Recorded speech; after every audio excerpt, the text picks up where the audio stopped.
ತೆರವು ಮಾಡಿದಂಥ ಅಕ್ರಮ ನಿವಾಸಿಗಳಿಗೆ, ಸಕ್ರಮ ಅಲ್ಲ ಅಕ್ರಮ ನಿವಾಸಿಗಳಿಗೆ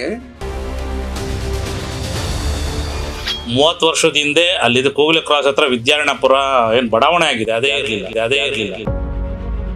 ಒತ್ತುವರಿ ಮಾಡಿಕೊಂಡು ಫೇಕ್ ಡಾಕ್ಯುಮೆಂಟ್ ರೆಡಿ ಮಾಡಿಕೊಂಡು ಅಲ್ಲಿ ನಿವಾಸಿಗಳನ್ನ ಕರೆತಂದು ಅಲ್ಲಿ ಇಟ್ಟಿದ್ದಾರೆ ಅನ್ನೋದು ಒಂದು ಆರೋಪಗಳಿದೆ. 24 ಗಂಟೆ ಒಳಗೆ ಪರಿಹಾರದ ಕ್ರಮವನ್ನು ಕೈಗೊಳ್ಳೋದಾದ್ರೆ ಬೆಳಗಾವಿ, ಮೈಸೂರು, ಹುಬ್ಬಳ್ಳಿ, ಮಡಿಕೇರಿ ಇಲ್ಲೆಲ್ಲ ಒತ್ತುವರಿ ತೆರವುದಾರರನ್ನ ಅಲ್ಲಿ ಯಾವುದೇ ರೀತಿ ಕ್ರಮವನ್ನ ಈವರೆಗೂ ಕೈಗೊಂಡಿಲ್ಲ. ಯಾರು 30 ವರ್ಷದಿಂದ ಇದ್ರು ಅಧಿಕೃತವಾಗಿ ಇಲ್ಲ, ಏಕೆ ದಿಢೀರಂತ ಮಾಡಿದ್ರು ಅನ್ನೋದು ಒಂದು ಎಲ್ಲರಿಗೂ ಪ್ರಶ್ನೆ ಕಾಡತ್ತೆ. ಮತ್ತು ಇಲ್ಲಿ ಅರ್ಹರು ಯಾರು, ನೀವ್ ಹೆಂಗ್ ನಿರ್ಧರಿಸ್ತೀರಾ? ಇದ್ದಾರೆ ಅವ್ರು ಸೂರು ಇಲ್ದಿರೋರಿಗೆ ಮನೆ ಕಟ್ಕೊಡೋದು ಇದ್ಬಿಟ್ಟು ಅವ್ರು ರಾಜೀವ್ ಗಾಂಧಿ ಇದೆಲ್ಲ ಹೋಗಿ ನಿಂಗೆ ಮನೆ ಕಟ್ಸ್ಕೊಡ್ತೀವಿ ಅಂತಂದ್ರೆ ಬೇರೆಯವ್ರಿಗೊಂದು ನ್ಯಾಯ, ಇವ್ರಿಗೊಂದು ನ್ಯಾಯ ಆಗತ್ತಾ?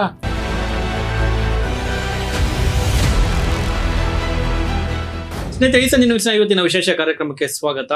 ಅಕ್ರಮ ಕೋಗಿಲು ಕ್ರಾಸ್ ಬಳಿ ಅಕ್ರಮವಾಗಿ ಏನು ಫಕೀರ ಬಡಾವಣೆ, ಸೊ ಈ ಒಂದು ಬಡಾವಣೆಯಲ್ಲಿ ಅಕ್ರಮವಾಗಿ ವಲಸಿಗರು ಅಲ್ಲಿ ನೆಲೆಸಿರ್ತಾರೆ. ಅದು ಸರ್ಕಾರಿ ಜಾಗ.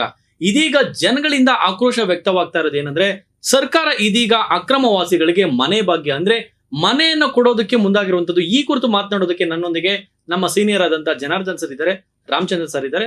ನೇರವಾಗಿ ಅವ್ರನ್ನ ಮಾತನಾಡಿಸ್ತಾ ಹೋಗ್ತೀನಿ. ಸರ್, ಇದು ಹೆಂಗೆ ಸಾಧ್ಯ ಅಂತ ಹೇಳಿ ಮೊದಲಿಗೆ ಜನಾರ್ದನ್ ಸರ್, ಅಕ್ರಮ ವಾಸಿಗಳಿಗೆ ಸರ್ಕಾರ ಅದ್ ಹೆಂಗೆ ಮನೆ ಅಲರ್ಟ್ ಮಾಡ್ಬಿಡುತ್ತೆ, ಅಥವಾ ಮನೆ ಕಟ್ಸ್ಕೊಡುವಂತ ಅಥವಾ ಮನೆ ಭಾಗ್ಯವನ್ನ ಅದ್ ಹೆಂಗೆ ಪಾಲಿಸ್ಬಿಡುತ್ತೆ? ಇದರಿಂದ ಸಾರ್ವಜನಿಕವಾಗೂ ಕೂಡ ಆಕ್ರೋಶ ವ್ಯಕ್ತ ಆಗ್ತಾ ಇರೋದು. ಇದು ಸರ್ಕಾರದ ನಿಲುವು ಸರಿಯಲ್ಲ ಅಂತೇಳಿ ಮತ್ತೊಂದು ಕಡೆ ಇದು ಮುಸಲ್ಮಾನರ ಓಲೈಕೆ ಅಂತ ಕೂಡ ನೇರವಾಗಿ ಆರೋಪ ಮಾಡ್ತಾ ಇರುವಂತದ್ದು.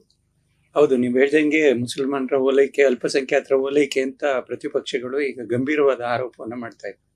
ಈಗೇನು ಇದು ಯಲಹಂಕದ ಕೋಗಿಲು ಕ್ರಾಸ್ ಬಳಿ ಏನು ಫಕೀರ ಬಡಾವಣೆ, ಕೋಗಿಲು ಕ್ರಾಸ್ ಬಳಿ ಬಡಾವಣೆ ಇತ್ತಲ್ಲ, 200 ಮನೆಗಳನ್ನ ಅಕ್ರಮ ಅಂತೇಳಿ ರಾತ್ರೋರಾತ್ರಿ ತೆರವು ಮಾಡಿಬಿಟ್ರು. ಆ ತೆರವು ಮಾಡಿದಂಥ ವಿಷಯ ಇವತ್ತು ನಮ್ಮ ರಾಜ್ಯಕ್ಕಷ್ಟೇ ಅಲ್ಲ, ಪಕ್ಕದ ಕೇರಳ ಅಷ್ಟೇ ಅಲ್ಲ, ಪಾಕಿಸ್ತಾನ ಅಲ್ಲೂ ಕೂಡ ದೊಡ್ಡ ಸದ್ದು ಮಾಡಿದೆ. ಮತ್ತೆ ಇನ್ನೆಲ್ಲೆಲ್ಲಿ ಸದ್ದು ಮಾಡುತ್ತೋ ಗೊತ್ತಿಲ್ಲ. ಅದು ಯಾವ ರೀತಿ ಆಗಿದೆ ಅಂದ್ರೆ, ರಾತ್ರೋರಾತ್ರಿ ಸರ್ಕಾರ ತೀರ್ಮಾನ ತಗೊಂಡು ಏನು ಮಾಡಿದೆಯಲ್ಲ, ತೆರವು ಮಾಡಿದಂಥ ಅಕ್ರಮ ನಿವಾಸಿಗಳಿಗೆ, ಸಕ್ರಮ ಅಲ್ಲ ಅಕ್ರಮ ನಿವಾಸಿಗಳಿಗೆ ಮನೆ ಕೊಡುವಂತ ದಿಢೀರ್ ನಿರ್ಧಾರವನ್ನು ಕೈಗೊಂಡಿರುವಂಥದ್ದು. ರಾಜೀವ್ ಗಾಂಧಿ ವಸತಿ ಯೋಜನೆ ಅಡಿಯಲ್ಲಿ ಮನೆ ಕೊಡ್ತೀವಿ, ಅರ್ಹರಿಗೆ ಮನೆ ಕೊಡ್ತೀವಿ ಅಂತ ಒಂದು ಮಾತು ಹೇಳಿದ್ದಾರೆ. ಸರ್ಕಾರ ಇನ್ನೊಂದು ಹೇಳಿದೆ, ಮಾನವೀಯತೆ ನೆಲೆಗಟ್ಟಿನಲ್ಲಿ ಕೊಡ್ತೀವಿ ಅಂತ ಹೇಳಿದ್ದಾರೆ. ಸೊ ಈಗ ಏನ್ ಮಾಡಿದ್ದಾರೆ, ಪ್ರತಿಪಕ್ಷಗಳು ದಾಳಿ ಮಾಡ್ತಾ ಇದ್ದಾರೆ ಈ ವಿಷಯದ ಮೇಲೆ. ಮಾನವೀಯತೆಯ ನೆಲೆಗಟ್ಟಿನ ಮೇಲೆ ಸರ್ಕಾರ ಈ ರೀತಿ 24 ಗಂಟೆ ಒಳಗೆ ಪರಿಹಾರದ ಕ್ರಮವನ್ನು ಕೈಗೊಳ್ಳೋದಾದ್ರೆ ಬೆಳಗಾವಿ, ಮೈಸೂರು, ಹುಬ್ಬಳ್ಳಿ, ಮಡಿಕೇರಿ ಇಲ್ಲೆಲ್ಲ ಒತ್ತುವರಿ ತೆರವುದಾರರನ್ನ ಅಕ್ರಮವನ್ನ ತೆರವು ಮಾಡಿದ್ರು ಸರ್ಕಾರ. ಅಲ್ಲಿ ಯಾವುದೇ ರೀತಿ ಕ್ರಮವನ್ನ ಈವರೆಗೂ ಕೈಗೊಂಡಿಲ್ಲ.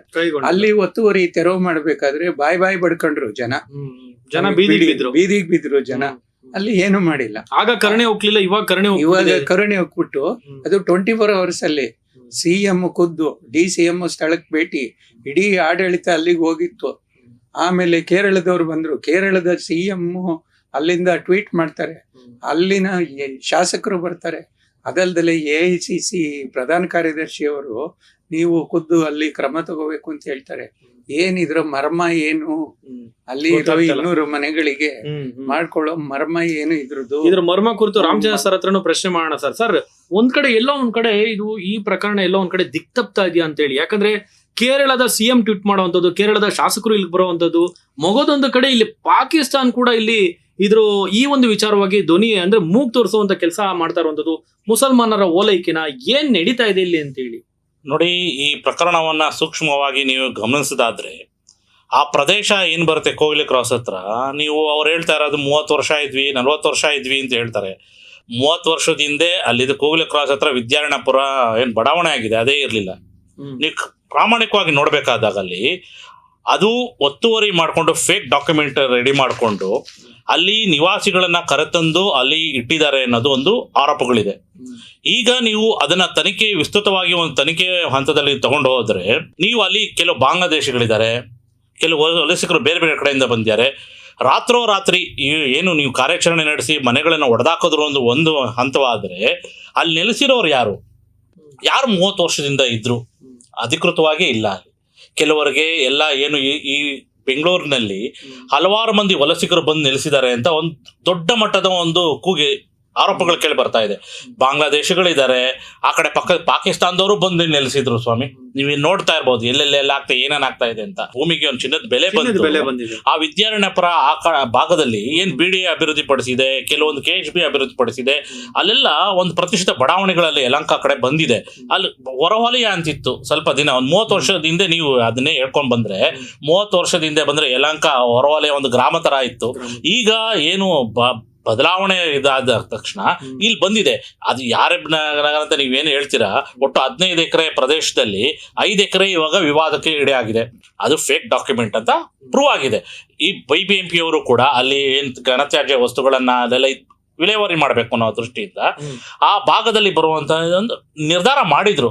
ಈ ಸರ್ಕಾರನೇ ಹೇಳೋ ಪ್ರಕಾರ ಒಂದು 8 ವರ್ಷದ ಹಿಂದನೇ ಅದರ ಒಂದು ನಿರ್ಧಾರ ಎಲ್ಲ ಆಗೋಗಿದೆ, ಆದೇಶ ಆಗಿದೆ. ಆದರೆ ಸರ್ಕಾರ BBMP ಅಂತ ಹೇಳ್ಬೋದು, BBMPನೋ ಅಥವಾ BDAನೋ ಈ ಕಾರ್ಯಾಚರಣೆ ನಡೆಸಬೇಕಾದಾಗ ಏಕೆ ದಿಢೀರಂತ ಮಾಡಿದ್ರು ಅನ್ನೋದು ಒಂದು ಎಲ್ಲರಿಗೂ ಪ್ರಶ್ನೆ ಕಾಡತ್ತೆ. ಮತ್ತು ಇಲ್ಲಿ ಅರ್ಹರು ಯಾರು, ನೀವ್ ಹೆಂಗ್ ನಿರ್ಧರಿಸ್ತೀರಾ? ಇವಾಗ ಈ ಅಧಿಕಾರಿಗಳ ಸರ್ಕಾರ ಏನೋ ನಾವು ರಾಜೀವ್ ಗಾಂಧಿ ವಸತಿ ನಿಲಯಗಳಲ್ಲಿ ಅವ್ರಿಗೊಂದು ಮನೆ ಕೊಡ್ತೀವಿ ಅಂತಾರೆ. ಆಯ್ತು ಸ್ವಾಮಿ, ನೀವು ಕೊಡ್ಬೋದು, ಮಾನವೀಯತೆ ದೃಷ್ಟಿ, ಹೌದು, ಮಾನವ ನೆಲೆಗಟ್ಟೆಯಲ್ಲಿ ನೀವು ಕೊಡ್ಬೋದು. ಅನೇಕ ಬಾರಿ ರಾಜ್ಯ ಸರ್ಕಾರ ಏನು ನೀವು ರಾಮಸ್ವಾಮಿ ಆಯೋಗನ ಮಾಡಿ ಸರ್ಕಾರಿ ಒತ್ತುವರಿ ಜಮೀನೆಲ್ಲ ತೆಗೆದ್ರಲ್ಲ, ಎಲ್ಲ ಮಾಡಿ ಹೊಡೆದಾಕದ್ರಲ್ಲ. ನೀವು ಮನೆ ಮುಂದೆ ಒಂದು ಮೋರಿ ಪಕ್ಕದಲ್ಲಿ ಹಿಂದೆ ಇದ್ರೆ, ರೋಡ್ ಇದ್ರೆ, ನೀವು ಮನೆ ಕಟ್ಟಿದ್ರೆ ಹೊಡೆದಾಕ್ತಿವಿ ಬಿಡಿ, ಅದ್ ಪರವಾಗಿಲ್ಲ. ನೀವು ಒತ್ತುವರಿ ಮಾಡ್ಬಿಟ್ಟಿದ್ರೆ 1-2 ಎಕರೆ 2 ಎಕರೆ 3 ಎಕರೆ ಅಂತ ಇರಲ್ಲ, ಅಡಿಗಳ ಲೆಕ್ಕದಲ್ಲಿ ಹೊಡೆದಾಕ್ತಿವಿ, ಅದಕ್ಕೆ ಪರಿಹಾರ ಇರಲ್ಲ. ನಿಮ್ ರೆವಿನ್ಯೂ ನಿವೇಶನದಲ್ಲಿ ಮನೆ ಕಟ್ಬಿಟ್ರೆ ಮುಲಾಜಿಲ್ದೆ ಹೊಡೆದಾಕ್ತಿವಿ, ಮಾಡ್ತೀವಿ. ಆದ್ರೆ ಇದು ಎಂತ ವ್ಯವಸ್ಥೆ ಬಂತು ಇವಾಗ? ನೀವೇನ್ ಕೊಡ್ತೀರಾ? ಸರ್ಕಾರ ಒಂದು ಇಚ್ಛಾಶಕ್ತಿ ಪ್ರದರ್ಶಿಸಬೇಕಾಯ್ತು. ಮೊದಲೇ ಒಂದು ಹೇಳೋದಾದ್ರೆ, ನೀವು ಮನೆ ಇಲ್ಲ, ನಿಮ್ಗೆ ಮನೆ ಹೊಡೆದಾಕಿದೆ, ಆಯ್ತು, ನೀವು ಸರ್ಕಾರಿ ಜಮೀನಲ್ಲಿ ನೀವು ಕಟ್ಟಿದ್ರಿ, ಹೊಡೆದಾಕಿದೀವಿ, ಆಯ್ತು, ಅದಕ್ಕೆ ನೋಟಿಸ್ ಕೊಡೋಂಗಿಲ್ಲ, ಏನೂ ಇಲ್ಲ, ಆದ್ರೂ ನೋಟಿಸ್ ಕೊಟ್ಟಿದೀನಿ ಅಂತ ಹೇಳ್ತಾ ಇದ್ದಾರೆ. ಆದ್ರೂ ಪರವಾಗಿಲ್ಲ, ಅವರು ಜನರೇ, ಅವ್ರು ಇದ್ದಾರೆ, ಯಾರೋ ಅರ್ಹರಿದ್ದಾರೆ ಅದಲ್ಲಿ ಅಂತ ತಿಳ್ಕೊಳ್ಳೋಣ. ಆದ್ರೆ ಅವ್ರಿಗೆ ಪರಿಹಾರ ಕೊಡ್ಬೇಕೇ ಹೊರತು, ಎಷ್ಟೋ ಜನ ನೀವು ನಿರ್ವಹಿತರಾಗಿದ್ದಾರೆ, ಅವ್ರು ಸೂರು ಇಲ್ದಿರೋರಿಗೆ ಮನೆ ಕಟ್ಕೊಡೋದು ಇದ್ಬಿಟ್ಟು ಅವ್ರು ರಾಜೀವ್ ಗಾಂಧಿ ಇದೆಲ್ಲ ನಿಂಗೆ ಮನೆ ಕಟ್ಸ್ಕೊಡ್ತೀವಿ ಅಂತಂದ್ರೆ ಬೇರೆಯವ್ರಿಗೊಂದು ನ್ಯಾಯ, ಇವ್ರಿಗೊಂದು ನ್ಯಾಯ ಆಗತ್ತಾ? ಒಂದ್ ಕಣ್ಣಿಗೆ ಬೆಣ್ಣೆ, ಒಂದ್ ಕಣ್ಣಿಗೆ ಸುಣ್ಣ. ಯಾರು ಒತ್ತಡಕ್ಕೆ ಇದು ಮಣಿತಾ ಇದಾರೆ ಅಂತ ಗೊತ್ತಾಗುತ್ತೆ. ಹೌದು. ಪ್ರತಿಪಕ್ಷಗಳು ಇದನ್ನ ತುಂಬಾ ಸೂಕ್ಷ್ಮವಾಗಿ ಗಮನಿಸ್ತಾ ಇದ್ದಾರೆ. ಸರ್ಕಾರ ಮಾನವೀಯತೆ ದೃಷ್ಟಿಯಿಂದ ಹೋಗ್ತಾ ಇದ್ರೆ ಇದೆಲ್ಲೋ ತುಷ್ಟೀಕರಣ ಅಂತ ಈಗ ಆರೋಪಗಳು ಕೇಳಿ ಬರ್ತಾ ಇರೋದ್ರ ಹಿನ್ನೆಲೆಯಲ್ಲಿ ಜನಕ್ಕೂ ಒಂದು ಅನುಮಾನ ಮೂಡಿಸುತ್ತೆ. ಸರ್, ಇನ್ನು ಜನಾರ್ದನ್ ಸರ್, ಈಗ ಮಡಿಕೇರಿ ಪ್ರಕರಣಗಳು ನಾವು ಸಾಕಷ್ಟು ಬಾರಿ ಈ ಮಳೆ ಅತಿವೃಷ್ಟಿ ಆದಂತ ಸಂದರ್ಭದಲ್ಲಿ ಮಡಿಕೇರಿ ಭಾಗದಲ್ಲಿ ಗುಡ್ಡ ಕುಸಿದು, ಅಲ್ಲಿ ಮನೆಗಳು ಕುಸಿದು ಆಗಿರುವಂತ ಪ್ರಕರಣಗಳು ಸಾಕಷ್ಟು ನಾವು ನೋಡಿದೀವಿ. ಸೊ ಅಲ್ಲೆಲ್ಲ ಕರುಣೆ ಬರದೇ ಇರುವಂತ ಸರ್ಕಾರಕ್ಕೆ ಈಗ ದಿಢೀರ್ ಅಂತ ಹೇಳಿ ಈ ಅಲ್ಪಸಂಖ್ಯಾತರಿಗೆ ಈ ರೀತಿ, ಅಂದ್ರೆ ಸರ್ಕಾರ ಫಸ್ಟ್ ಆಫ್ ಆಲ್ ಅವರು ನಿವೇಶನ ಅಲ್ಲಿ ಕಟ್ಕೊಂಡಿರೋದೇ ಅಕ್ರಮವಾಗಿ, ಅಲ್ಲಿ ಬಂದಿರೋಂಥವ್ರು ವಲಸಿಗರು, ಅಲ್ಲಿ ಕಟ್ಕೊಳೋ ಅಂತ ಇದೇ ಇರೋದಿಲ್ಲ, ಅಂದ್ರೆ ಏನು ರೂಲೇ ಇರೋದಿಲ್ಲ. ಆದ್ರೂ ಕೂಡ ಅಕ್ರಮವಾಗಿ ಮನೆ ಕಟ್ಕೊಂಡಿದ್ರು ಕೂಡ ಅಲ್ಲಿ ಈಗ ಡೆಮಾಲಿಷ್ ಮಾಡ್ತಾ ಇರುವಂತ ಆ ಒಂದು ಜಾಗದಲ್ಲಿ ಈಗ ಅಂತವ್ರಿಗೆ ಮನೆಯನ್ನ ಅಲರ್ಟ್ ಮಾಡುವಂತದ್ದು ಒಂದು ನಿಲ್ವಿದೆಯಲ್ಲ, ಸರ್ಕಾರ ಎಲ್ಲೋ ಒಂದ್ ಕಡೆ 2028 ದೂರಾಲೋಚನೆನಾ ಅಥವಾ ದುರಾಲೋಚನೆನಾ ಇದು ವೋಟ್ ಬ್ಯಾಂಕ್ ಗೋಸ್ಕರ ಮಾಡ್ತಾ ಇದಾರಾ? ಜನರು ಇದು ನಾವು ಕೇಳ್ತಾ ಇರೋಂತ ಪ್ರಶ್ನೆ ಅಲ್ಲ, ಜನರು ಆಕ್ರೋಶ ವ್ಯಕ್ತಪಡಿಸ್ತಾ ಇದಾರೆ. ಏನ್ ಮಾಡ್ತಾ ಇದ್ರಿ ನೀವು? ಯಾಕಂದ್ರೆ ಮಡಿಕೇರಿ ನಾವು ಪ್ರಕರಣ ತಗೊಂಡ್ವಿ, ಮಡಿಕೇರಿ ಅಂತ ಸಾಕಷ್ಟು ಘಟನೆಗಳು ರಾಜ್ಯದಲ್ಲಿ ನಡೆದಿದೆ, ಅವ್ರು ಯಾರಿಗೂ ನೀವು ಪರಿಹಾರ ಕೊಟ್ಟಿಲ್ಲ ಸ್ವಾಮಿ. ಅಂತದ್ರಲ್ಲಿ ಅಕ್ರಮವಾಗಿ ನೀವು ಮನೆ ಕಟ್ಕೊಂಡಂತವ್ರಿಗೆ ನೀವು ಮನೆ ಬಗ್ಗೆ ಕೊಡ್ತಾ ಇದ್ರಿಲ್ಲ, ಇದು ಎಷ್ಟರ ಮಟ್ಟಿಗೆ ಸರಿ ಅಂತ ಹೇಳಿ ಜನ ಆಕ್ರೋಶ ವ್ಯಕ್ತಪಡಿಸ್ತಾರೆ. ಅದು ನೀವು ಮಡಿಕೇರಿ ಹೇಳಿದ್ರಿ, ಮತ್ತೆ ಇನ್ನೊಂದ್ ಕಡೆ ಹೇಳಿದ್ರಿ, ಅಲ್ಲೆಲ್ಲ ಪ್ರಕೃತಿ ವಿಕೋಪದಡಿ ನಡೆದಿರ್ತಕ್ಕಂಥದ್ರಲ್ಲಿ ಎಷ್ಟು ಸಾಧ್ಯವೋ ಅಷ್ಟು ಪರಿಹಾರೋಪಾಯಗಳನ್ನ ಸರ್ಕಾರ ಮಾಡಿದೆ. ಕೆಲವೊಂದು ನಿರ್ಲಕ್ಷ್ಯಕ್ಕೊಳಗಾಗಿದೆ, ಅದನ್ನ ಮಾಡಿಲ್ಲ. ಬಟ್ ಈಗೇನಾಗಿದೆ, ಇದು ಸರ್ಕಾರ ಹೊಡೆದಾಕಿರೋದು ಅಕ್ರಮ ಅಂತ. ಇದು ಅಕ್ರಮ ಆಗಿರೋದನ್ನೇ ತೆರವುಗೊಳಿಸಿರೋದು. What next? ಆ ಜನಕ್ಕೆ ಏನ್ ಮಾಡಬೇಕು? ಆ ಜನ ಯಾರು ಆಗಿರ್ಲಿ, ಅವರು ಇಲ್ಲಿದ್ದಾರೆ, ಅವ್ರಿಗೆ ಏನ್ ಮಾಡಬೇಕು? ಆದ್ರೆ ಇದು ಏನಾಯ್ತು ಅಂದ್ರೆ ರಾಜಕೀಯಕ್ಕೆ ತಿರುಕಂತು.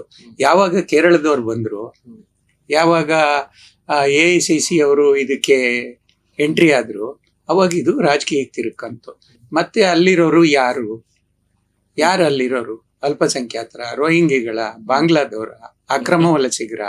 ಒಂದು ಅನುಮಾನ ಶುರುವಾಯ್ತು. ಆಮೇಲೆ ಸರ್ಕಾರ ಯಾಕೆ ಇಷ್ಟು ಮುತುವರ್ಜಿ ವಹಿಸ್ತಾ ಇದೆ. ಏಕಾಏಕಿ 24 ಗಂಟೆ ಒಳಗಡೆ ಯಾಕೆ ಇಂಥ ಮುತುವರ್ಜಿ ವಹಿಸ್ತಾ ಇದೆ? ಆ ಕ್ಷಣಕ್ಕೂ ಹೆಜ್ಜೆಗೂ ಅನುಮಾನ ಶುರುವಾಯ್ತು. ಆಮೇಲೆ ಏನಾಯ್ತು, ಅಲ್ಲಿ ಈ ಜಾಗದಲ್ಲಿ ಅದು ಘನತ್ಯಾಜ್ಯ ವಸ್ತು ವಿಲೇವಾರಿ ಮಾಡಕ್ಕೆ ರಿಸರ್ವ್ ಮಾಡಿದಂತ ಜಾಗದಲ್ಲಿ ಯಾರೋ ಒಬ್ಬ ಏನ್ ಮಾಡಿ ದುಡ್ಡು ಕೊಟ್ಟು ನಿಮಗೆ ಮಾಡ್ತೀವಿ ಅಂತ ಹೇಳ್ಬಿಟ್ಟು ದುಡ್ಡು ಇಸ್ಕೊಂಡು ಯಾಮರ್ಸಿದಾನೆ. ಹೌದು, ಇದು ಅಸಲಿ ಫಕೀರ್ ಬಡಾವಣೆ ಅಂತ ಒಂದಷ್ಟು ಜನಕ್ಕೆ ಯಾಮರ್ಸಿದ್ದಾರೆ. ಒಂದಷ್ಟು ಜನ ಏನಾಗುತ್ತೆ, ಇಲ್ಲಿ ಅಕ್ರಮವಾಗಿ ಒತ್ತುವರಿ ಇರೋದು, ಆಮೇಲೆ ಅದು ಸಕ್ರಮ ಆಗುತ್ತೆ ಅನ್ನೋ ಒಂದು ಮನೋಧೋರಣೆ ಕೆಲವರಲ್ಲಿ ಆಗುತ್ತೆ, ನಾವು ನೋಡ್ಕೊಂತೀವಿ ಮಾಡ್ತೀವಿ ಅನ್ನೋರು ಇರ್ತಾರೆ, ಪುಡಾರಿಗಳು ಹಂಗೆ ಮಾಡ್ಕೊಂಡು ಇರ್ತಾರೆ. ಬಟ್ ಅದು ಹಂಗಾಗಿಲ್ಲ. ಬಟ್ ಈ ಅಕ್ರಮದಲ್ಲಿ ಏನಾಗಿದೆ, ಕೆಲವರೆಲ್ಲ ಬೇರೆ ಬೇರೆ ರೀತಿಯಲ್ಲಿ ಸೇರ್ಕೊಂಡಿದ್ದಾರೆ. ಬಟ್ ಬೆಂಗಳೂರಲ್ಲಿ ರಾಜಧಾನಿಯಲ್ಲಿ ಎಂತೆಂತ ಘಟನೆಗಳು ನಡೀತವೆ ಅನ್ನೋದು ನಿಮಗೆ ಗೊತ್ತು. ಇಲ್ಲಿ ಅದು ಇನ್ನೊಂದು ಕಾರಣ ಏನಂತಂದ್ರೆ, ಬೇರೆ ಸಂದರ್ಭದಲ್ಲಿ ಆಗಿದ್ರೆ ಇಷ್ಟೊಂದು ಅದು ದೊಡ್ಡ ಇಶ್ಯೂ ಆಗ್ತಾ ಇರ್ಲಿಲ್ಲ. ಯಾಕಂದ್ರೆ ಮುಂದಿನ ವರ್ಷದಲ್ಲೇ ಇನ್ನ ಮಾರ್ಚ್ ಏಪ್ರಿಲ್ ಮೇ ಇದರಲ್ಲೇ ಎಲೆಕ್ಷನ್ ನಡೀತಾರೆ.